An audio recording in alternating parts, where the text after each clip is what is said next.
Hello friends, ഇന്ന് ഉച്ചയ്ക്ക് ചോറിൻ്റെ കൂടെ കഴിക്കാൻ എന്തൊക്കെയാണെന്ന് നോക്കാം കേട്ടോ. പാവയ്ക്ക ഉപ്പേരി, ഞങ്ങൾ ഇതിനെ മെഴുക്കുവരട്ടി എന്നാണ് പറയുന്നത്. പിന്നെ മാന്തൽ വറുത്തത്, മാന്തൽ കറി വെച്ചത്, കപ്പ വേവിച്ചത്, കാന്താരിമുളക് ഇട്ട് വെച്ച് നല്ല മീൻ തോരൻ, പിന്നെ എന്തൊക്കെ കറിയുണ്ടെങ്കിലും ഒരു സൈഡിൽ എനിക്കൊരു അച്ചാറ് വേണം, അത് മസ്റ്റാണ് കേട്ടോ. പുറത്ത് നല്ല മഴ പെയ്യുന്ന കാരണം ഡൈനിങ് ടേബിൾ ഉപേക്ഷിച്ച് ഞാൻ സിറ്റ് ഔട്ടിൽ ചെയറിലായി ഇരിപ്പണം. രാവിലെ അമ്മ എഴുന്നേറ്റപ്പോൾ നല്ല മഴയും പോരാത്തതിന് കറണ്ടും ഇല്ല. ഞാൻ ഇന്ന് ജോലിക്ക് പോകുന്നില്ല എന്ന് അമ്മ പറഞ്ഞു. പകുതി ഉറക്കത്തിൽ ഞാനും പറഞ്ഞു അമ്മ ഇന്ന് പോകണ്ട, കാരണം അമ്മ ഇങ്ങനെ ഉണ്ടാക്കി തരുന്ന ഫ്രഷായ ഫുഡ് കഴിക്കാമല്ലോ. ഫുഡ് കഴിച്ചുകൊണ്ടിരിക്കുന്നതിനിടയിൽ കിട്ടപ്പൂച്ച വന്ന് കുമ്മനടിച്ചു കേട്ടോ.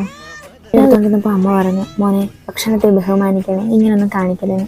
പി ജിയിലും ഹോസ്റ്റലിലും ഒക്കെ ആയിട്ട് നിന്ന് എനിക്ക് ഫുഡിൻ്റെ വില നന്നായി അറിയാം, വിശപ്പിൻ്റെ വിലയും നന്നായി അറിയാം. ഫോൺ മാറ്റിവെച്ച് ഞാൻ ഈ ഫുഡ് ആസ്വദിച്ച് കഴിച്ചു.